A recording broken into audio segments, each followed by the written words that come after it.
Shalom. Ya. Kita ada di hari Minggu yang keberapa? Hari Minggu yang ketiga. Ini mungkin konsentrasi karena gempa atau jadi. Bapak Ibu Saudara kekasih Tuhan, gempa tidak akan selesai. Sudah lebih dari 500-an kali. Banyak kali gempa kita tidak bisa rasa. Karena kecil, hanya alat yang canggih yang mendeteksi. Tapi sudah lebih dari 500-an kali gempa hanya di Jayapura sekitar. Dan mungkin sampai 1000 kali nanti. Halo? Kalau sementara khotbah ini dan ada gempa, ya tenang saja. Jangan berdiri lari keluar. Hidup ini hanya ada kesempatan. Itu pujian tadi itu, ya. Kita sedang membaca satu bagian Alkitab yang begitu kuat pemahaman teologisnya, ya. Walaupun peristiwa ini terjadi sangat lama, sudah hampir 3000 tahun yang lampau, ya, menurut data-data statistik dari Alkitab, ya. Apa yang ditulis oleh Musa di dalam Keluaran pasal 24 itu, dia berdampak untuk hidup kita hari ini. Sangat berdampak. Jikalau kita memahami dan mengimani, percaya dan lakukan, dampaknya luar biasa, ya. Apa yang Musa ceritakan di dalam bacaan kita tadi. Bapak Ibu Saudara, bahwa tadi kita baca ada satu ketika Allah panggil Musa dan Allah menjelaskan kepada Musa. Ada di ayat 1, 2, ya. Naiklah menghadap Tuhan, engkau dan Harun, Nadab dan Abihu dan 70 orang tua-tua Israel sujud dan menyembah dari jauh, kecuali kau, ya. Dan tadi kita baca, ya. Kemudian sesudah itu Musa turun dan memberitahu bangsa Israel. Ya, seperti APO begini. Di daerah bawah sana itu umat dengan kemah-kemah, ya. Dan Musa di sini, ya, waktu mereka naik ada di bagian bawah 70 tua-tua dan orang-orang yang tidak boleh, dan Musa sendiri yang menghadap Allah. Musa mendapat firman, kemudian turun beritahu tua-tua dan yang tadi ada sejumlah orang Abihu dan semua, dan turun ke bawah lagi kepada umat Allah. Dan apa jawab umat Tuhan? Ya, itu yang tadi kita baca. Ya, di dalam ayat 3, begitu juga di dalam ayat yang ke-7. Ya. Nah, Bapak Ibu, sesudah Musa mendapat petunjuk Allah, kemudian pagi-pagi dia bangun mesbah, ya, dengan anak-anak muda, mereka mulai menyembelih. Tadi kita baca apa, kalau kita di Jayapura yang potong apa? Babi kah? Di sini ditulis apa? Lembu jantan sebagai korban keselamatan kepada Tuhan. Tapi ini yang menarik. Sesudah seluruh proses itu terjadi, coba lihat ayat 8. Mari kita perlu baca kembali ayat 8. Ya, ini maknanya begitu kuat sekali. Kita baca kembali ayat 8:3. Kemudian Musa mengambil darah itu dan menyiramkannya pada bangsa itu serta berkata,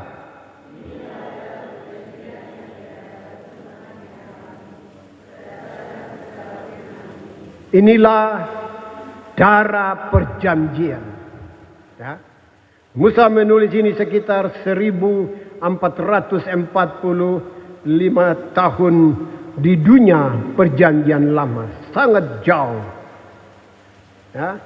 Tetapi penulis Ibrani yang tidak pernah kenal Musa, penulis Ibrani yang dia tidak pernah baca Taurat, tetapi Allah memberi dia hikmat. Jadi hampir 1200 78 tahun kemudian penulis Ibrani dia tulis tanpa dia pernah baca Taurat bahwa pernah. Ya, coba kita buka Ibrani pasal 9. Coba kita buka Ibrani pasal 9. Saya baca, pelayan baca ayat 19 dan Bapak Ibu menyambut ayat 20 dari Ibrani pasal 19.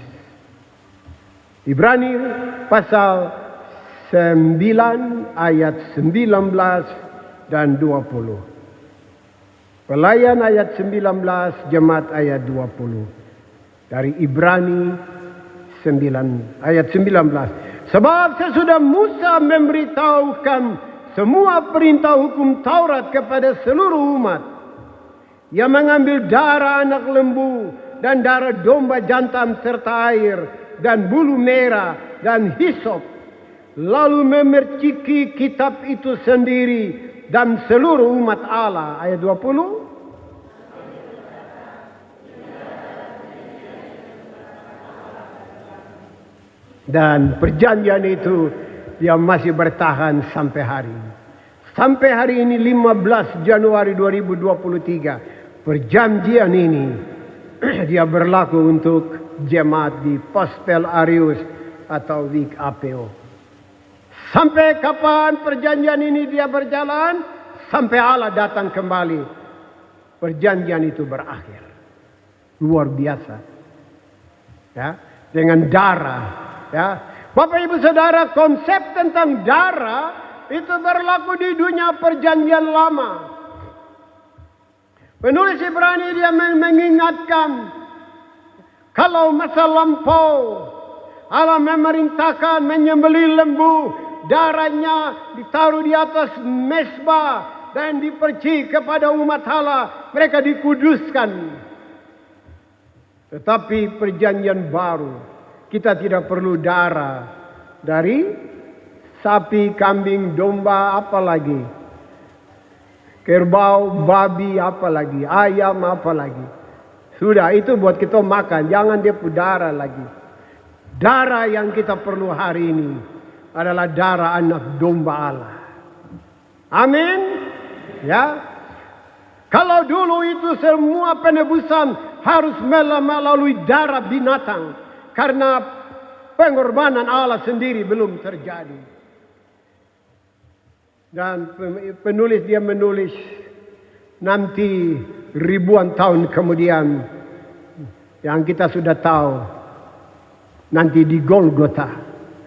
Bapak Ibu Saudara, karena itu kalau bicara tentang darah, ya, itu makna kuasa darah anak domba Allah di kayu salib yang berlaku sampai hari ini. Itu maknanya terlalu kuat bagi saudara dan saya. Makanya kita tidak perlu bingung, tidak perlu panik, tidak perlu stres.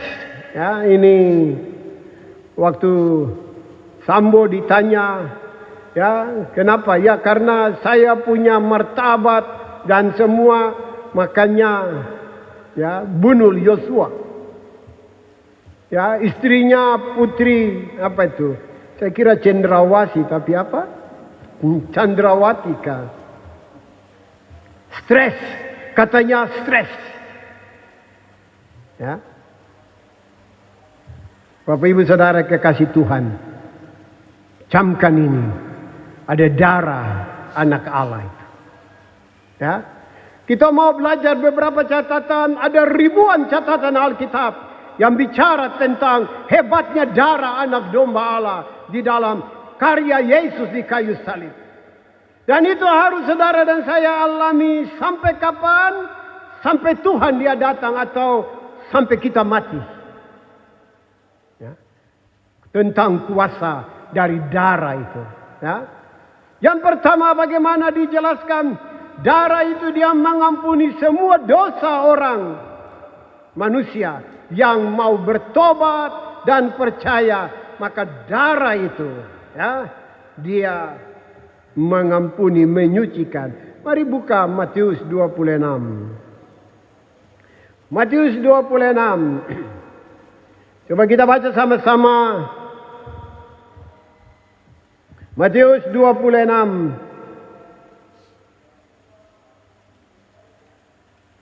Baca sama-sama ayat 28. Ya. Baca sama-sama ayat 28. 3. Sebab inilah darahku, darah perjanjian yang ditumpahkan bagi banyak orang untuk... Itu dia. Ketika mungkin kita di dalam perjalanan ini, kita ini orang-orang yang telah ditebus. Tetapi ketika ada situasi-situasi yang sulit, kemudian kita berjuang untuk tetap kendali. Tapi sebagai manusia mungkin saja kita gagal dan ada kejatuhan. Ingat, tetap bangkit. Karena janji darah yang telah mengampuni itu, dia berlaku sampai kita mati. Tidak ada kata terlambat. Datang kepada Tuhan. Jangan masa bodoh seakan-akan Allah itu tidak penting. Nanti jauh lebih susah. Ya. Ada pengampunan, Alkitab katakan. Sebab inilah darahku, darah perjanjian yang ditumpahkan, yaitu kita tahu apa itu dimaksud dengan yang ditumpahkan, ya. Itu di kayu salib. Waktu prajurit Romawi tusuk itu, maka dari lambung darah, ya. Di hadapan Pilatus, mereka cambuk dia berlutut, ya. Kemudian darah mengalir dari tubuh, ya. Itu darah itu yang menyucikan kita semua, ya. Coba serius dengan Tuhan. Jangan boleh kerja, boleh sibuk, boleh nonton, boleh HP, boleh apa. Tapi izinkan sebagai pendeta saya dorong. Izinkan waktu ada beberapa menit. Coba berdiam diri. Mungkin sudah malam. Dan coba renungkan hidup ini. Ya, saudara dan saya siapa sih? Sampai Allah dia harus tergantung di kayu salib. Darah. Ya. Hal yang kedua kita bisa belajar. Alkitab menulis darah itu membenarkan semua orang yang percaya. Ya. Coba buka Roma pasal 3. Mari buka Roma pasal 3. Ya. Roma pasal 3. Bagaimana kita yang rusak berat sekalipun. Ini yang bicara di mimbar ini paling rusak ini. Ya. Tetapi mari coba kita lihat. Saya baca ayat 24. Bapak Ibu baca ayat 25 dari Roma pasal 3 ayat 24. Karena semua orang telah berbuat dosa dan telah kehilangan kemuliaan Allah. Ya, ayat 24.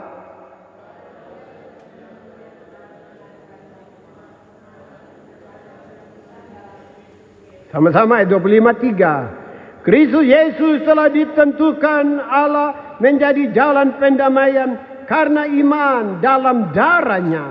Hal ini dibuatnya untuk menunjukkan keadilannya. Karena ia telah membiarkan dosa-dosa yang telah terjadi dahulu pada masa kesabarannya. Dunia perjanjian lama itu Allah bersabar. Ya. Manusia jatuh memberontak berantakan. Yang punya kemampuan datang kepada imam mulai menyembelih lembu, sapi, terjadi pengampunan. Tapi sampai kapan mereka harus membeli sapi, beli sapi.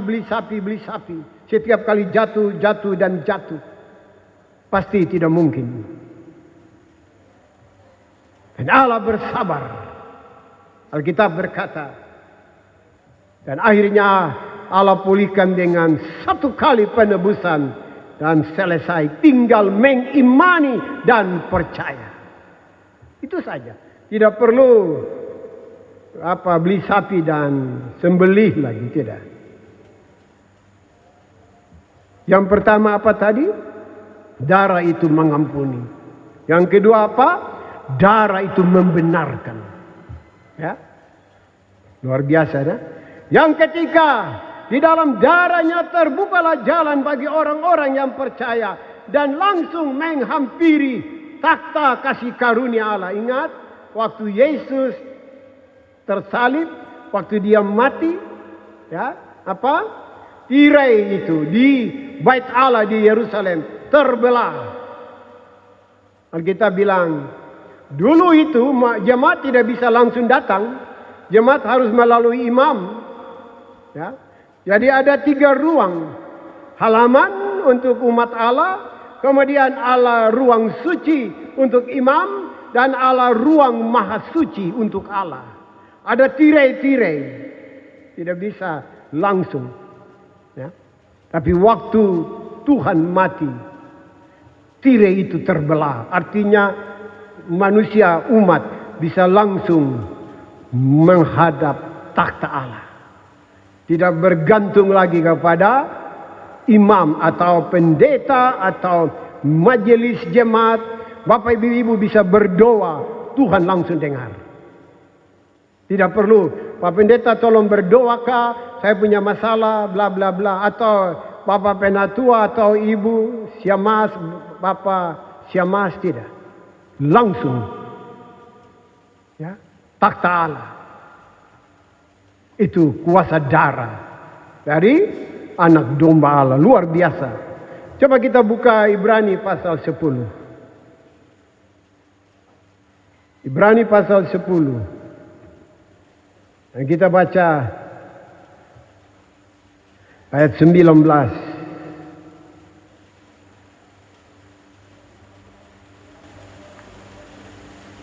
Kita baca sama-sama ayat 19. 3. Jadi saudara-saudara, oleh darah Yesus, kita sekarang penuh keberanian dapat masuk ke dalam tempat kudus. Amin. Amin. Ingat, setan itu setiap kali mungkin kita lalai atau tidak mampu karena keterbatasan sebagai manusia, kemudian jatuh dalam sebuah kesalahan. Waktu kita ingat, ya, roh mulai kasih ingat, kau salah, kau berdosa. Waktu kita mau datang kepada Tuhan, setan dia akan bisik. Setan dia bilang, kau itu sudah tidak ada apa-apanya. Kau sudah mengecewakan Allah. Kau tidak layak dan bla bla bla dan bla bla bla. Setan dia akan membuat ada banyak orang tidak akan mau datang kepada Allah. Kami alami, ya, sebagai pendeta, setiap kali ada orang begitu datang, ada orang yang bilang, aduh saya tidak layak, saya berdosa. Terus? Kau mau berdosa terus? Nah itu. Hati-hati, tipu muslihat setan. Dalam kehancuran, keberdosaan, bejat dan berantakannya manusia, Tapi Alkitab katakan, datang kepada Allah. Allah tidak pernah menolak mereka. Setan berjuang untuk menghadang supaya kita jangan datang. Lebih lagi hancur. Tapi hari ini Alkitab bilang, kita tembus sampai ke takhta Allah. Itu hebatnya darah anak domba Allah. Bapak ibu saudara, tidak selalu pendeta dan majelis ada dampingi bapak ibu dalam hidup sampai mati, tidak selamanya. Tapi Allah sedetik pun dia tidak pernah tinggalkan saudara. Amin. Pegang perjanjian ini. Perjanjian ini dari ribuan tahun masa lampau sampai nanti sangkakala Allah berbunyi, Tuhan datang. Perjanjian itu akan tetap ada.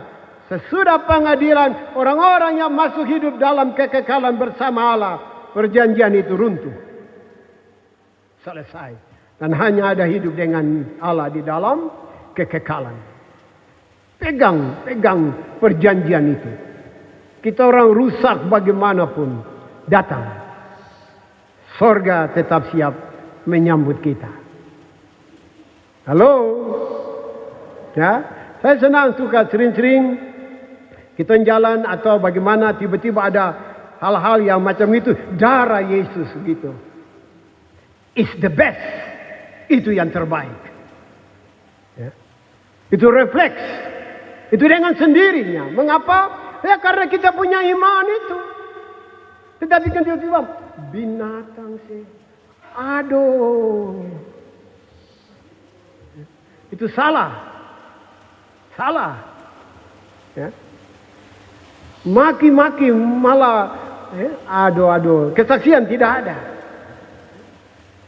Nah, orang yang hidup dengan Tuhan, dia juga mengalami masalah. Ya. Banyak masalah. Kita manusia, kita belum ada di dunia yang baru, belum. Di dunia ini Alkitab bilang itu mata merah itu, setan itu dia ada di mana-mana. Ya, dia tunggu waktu yang tepat. Ya. Untuk menggoda dan menjatuhkan kita. Ya. Nah, Bapak Ibu Saudara kekasih Tuhan, di dalam darahnya hal yang keempat. Di dalam darahnya ada jaminan untuk semua janji Allah itu terjadi. Ya. Coba kita buka 1 Korintus pasal 11. Ya. Ini soal darah ini kita bicara hampir jam 12. 1 Korintus pasal 11.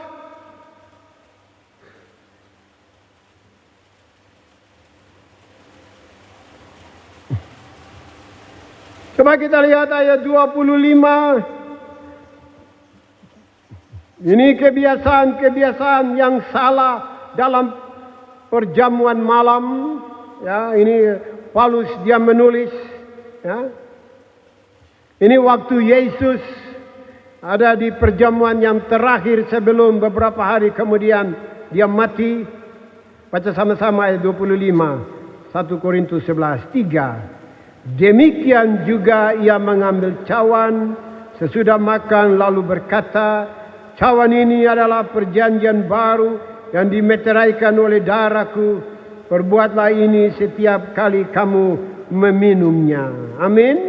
Ini jaminan darah Yesus adalah jaminan. Makanya dalam GKI di Tanah Papua kita rayakan setiap 3 bulan sekali ada perjamuan kudus. Masih ada orang percaya yang sudah sidi warga jemaat waktu perjamuan kudus dia tidak datang. Masih ada. Hati-hati. Jangan tanpa kita sadari kita menolak darah anak domba Allah. Wajib hukumnya. Wajib hukumnya. Setiap perjamuan kudus yang sudah sidi mau duduk sampai di bawah pohon, wajib hukumnya. Bukankah cuma 3 bulan sekali? Bagaimana kita tidak menghargai pengorbanan anak Allah dengan mengambil bagian dalam perayaan perjamuan kudus? Bertobatlah engkau yang tidak pernah merayakan perjamuan kudus. Ambil keputusan saya bertobat kalau setiap perjamuan kudus tidak hadir. Ini janji Allah. Sampai nanti dia datang baru semua itu berakhir. Jangan main-main dengan kasih karunia Tuhan. Tuhan rindu, Tuhan mau memberkati, Tuhan mau pelihara, Tuhan mau kita bahagia, Tuhan mau kita sukses, Tuhan mau kita punya anak-anak, ya punya semua usaha, kesehatan, semuanya surga rindu kita alami dari kasih karunia Allah. Apanya yang susah? Kita saja yang kadang-kadang menolak Tuhan. Bapak Ibu, pendeta majelis kita semua siap. Kalau ada di beban-beban yang berat, buang suara. Kita datang menangis bergumul sama-sama. Tidak ada kata terlambat. Ya. Hanya setan saja yang memprovokasi supaya kita jangan begini, jangan begitu. Tidak. Ya. Yang terakhir, ya. Masih di kitab Ibrani. Ya. Coba mari kita buka Ibrani pasal 7. Ibrani pasal 7. Coba kita baca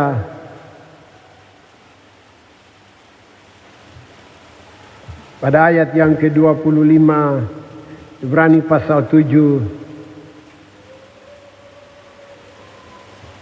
Ibrani pasal 7. Kita baca sama-sama ayat 25. 3. Karena itu ia sanggup juga menyelamatkan dengan sempurna semua orang yang oleh dia datang kepadanya. Sebab ia hidup senantiasa untuk menjadi pengantara mereka. Pengantara mereka. Alkitab menulis Yesus dia bangkit. Waktu dia mati dia bangkit 40 hari. Dia ada di sekitar Palestina. Dia menjelaskan kebangkitannya. Kemudian dia naik. Dan Alkitab bilang dia duduk di sebelah kanan Allah Bapa. Setiap kali doa Bapak Ibu, Yesus ibarat sekretaris begitu. Ini miliaran manusia sejak dunia diciptakan. Naik. Tuhan dengan kemampuan ya ilahi. Ya, dia bisa tapis baru bicara buat Bapa. Si A, si B, keluarga, masalahnya bla bla bla bla. Dia menjadi pengantara antara kita dengan Allah Bapa. Dia duduk di sebelah kanan Allah Bapa. Luar biasa ya. Kita punya Allah Yesus itu. Luar biasa. Makanya doa itu begitu penting. Ya. Sorga dan dunia tidak bisa. Ya, ada yang lewat-lewat tidak bisa. Hanya ada satu cara. Kita membangun hubungan dengan Bapa di sorga hanya melalui doa. Herannya orang Kristen tidak merasa penting doa. Itu juga yang mengherankan. Padahal Yesus bilang, aku pergi menyediakan tempat bagimu. Kalau sudah siap, aku akan datang kembali. Sampai hari ini, Yesus naik ke sorga tahun 30. Sekarang 2023. Sudah berapa? Nanti tahun 2030 itu 2000 tahun. Yesus pergi. Aku pergi menyediakan tempat bagimu. Ya, dengan dia punya tim tukang beda rumah. Ada bikin APO kampung rumah-rumah di atas. Semua orang punya rumah. Mungkin lagi paku-paku kah? Sudah hampir 2000 tahun. Tinggal nanti 7 tahun. 2000 tahun. Karena Yesus pergi tahun 30. Menurut para ahli perjanjian baru. Aku pergi menyediakan tempat bagimu. Dia kembali ke sorga. Kita di dunia. Bagaimana caranya? Berkomunikasi untuk minta, untuk memohon dan segala macam. Tidak ada cara lain. Kecuali doa. Tapi mengapa orang-orang percaya justru waktu doa hampir tidak ada? Nanti waktu ibadah begini baru berdoa. PKB baru berdoa. PW baru berdoa. PAM baru berdoa. Sesudah itu macam hilang doa. Apa yang kita cari dalam hidup ini? Mari Bapak Ibu Saudara perbaiki, tidak ada kata terlambat. Darah Yesus itu, ya, kuasanya, ya, dia siap menyambut kita, memperbaiki dan apa saja kuasa darah itu dia akan kelirkan dan kita akan layak ada di hadapan Allah hanya karena darah anak domba Allah itu. Amin. Halo, amin. Amin.